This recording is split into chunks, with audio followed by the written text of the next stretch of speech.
King of the Cats. Young Peter Black was a good man, but everyone said he had one big fault. He loved to tell wild stories. Peter was a sexton at the Church of St. Thomas the Believer, there in the little town of Tabio, Thames. He stayed in the cottage behind the church, right next to Father Allen's house. Many were the jobs he'd held before that, but with his wild stories, he'd managed to lose every one. Father Allen had warned him. Peter, this is the last job you're likely to get in this town. If you want to keep it, your wild stories must stop. One night, Peter couldn't sleep. He tossed and he turned, and at last he got up to make himself some tea. But when he glanced out his window, he saw the windows of the church ablaze with light.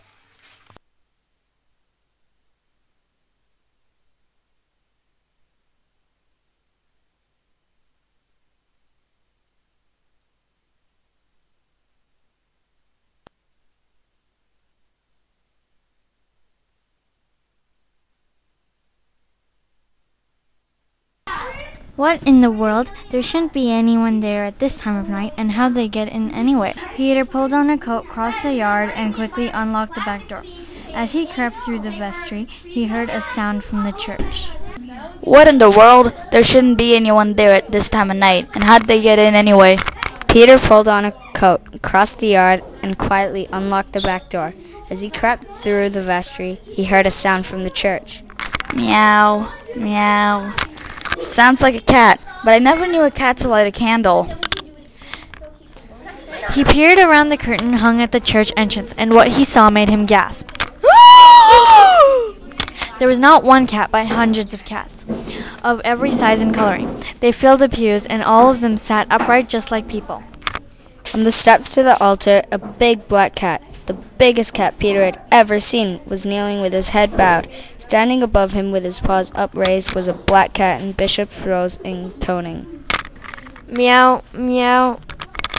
An altar kitten approached with a velvet pillow on which lay a small golden crown. The bishop lifted the crown and solemnly placed it on the kneeling cat's head. The church exploded with cries of meow, meow. Meow. Peter didn't wait to see more. He raced through the vestry and back to his cottage, where he jumped into bed and stayed trembling under covers till morning. Bright and early, Peter was off to see Father Allen. The priest was reading in the conservatory, with his black cat, Tom, curled up in his lap. Good morning, Peter. What brings you here so early? Father Allen, I came to tell you about something terribly weird in the church last night. I saw these lights, and I went over to check, and I heard a meow. Meow, Said the priest cat, Tom. yes, just like that. And when I looked, there were hundreds of cats in the church, and there was this one big black cat, and he was kneeling in front, and the bishop was crowning him. Peter, do you remember what I told you about those wild stories? Of course I do, Father. Then let's have no more of all this, all right? But, Father... Listen, Peter, I have an errand for you. Will you walk over to Bramlinton today and deliver a message to Father Rowan? Peter would, and Peter did, but he didn't get to it till late afternoon. And by the time he started home, it was already dusk. He decided to take a short cut cross country.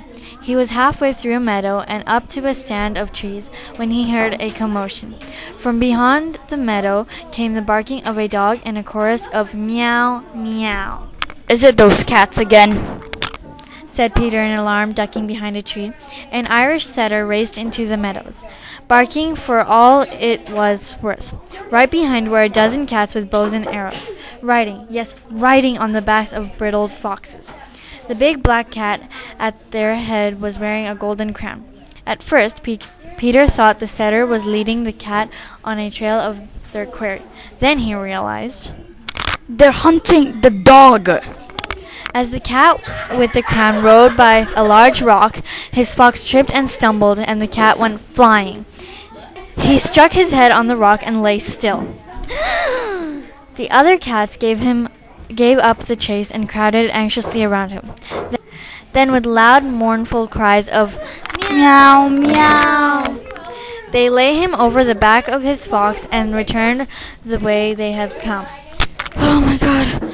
Oh my god.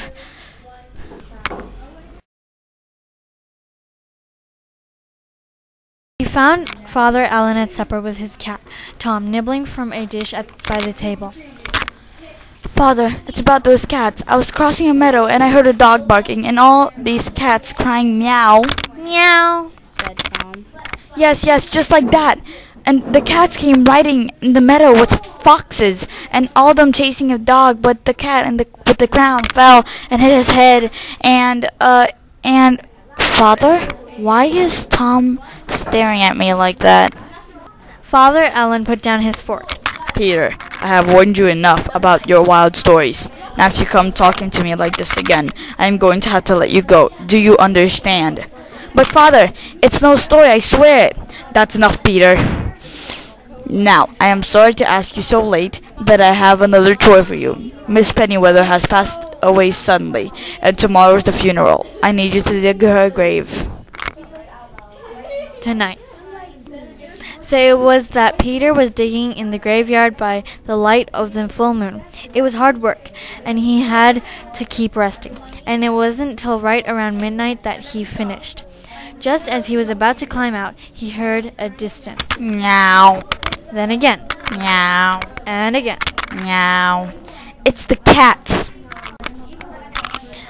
He scrunched down the grave, then carefully peered over the edge. Coming across the graveyard was the black bishop cat, and behind him were 6 more golden cats, carrying on their shoulders a small coffin. The box was covered with a pall of black velvet, and sitting on top was the golden crown that Peter had seen twice before. The cats slowly walked in solemnly, and at every third step cried, Meow. Their path was right by the grave where Peter hid, and when they were but a few feet away, the bishop held up a paw for halt. Then he turned and started straight at Peter and staring. Tell Tom Tildrum that Tim Tildrum's dead. Then he lowered his paw, and the cats walked on, and at every third step cried, Meow. Well, Peter scrambled out of the grave and bolted for Father Allen's. He pounded on the door, shouting, Father, Father, let me in. At last, the door opened, and Father Allen stood there sleepily in his nightshirt.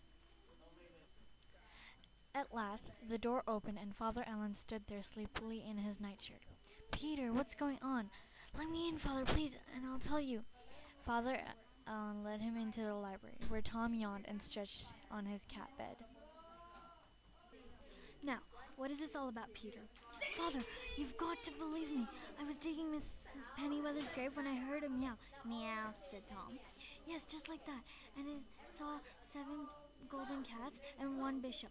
And the others were carrying a coffin with a crown. They came right up next to me, and the bishop stopped them and stared at me just like Tom there. And Father, why is Tom staring at me like that? Peter.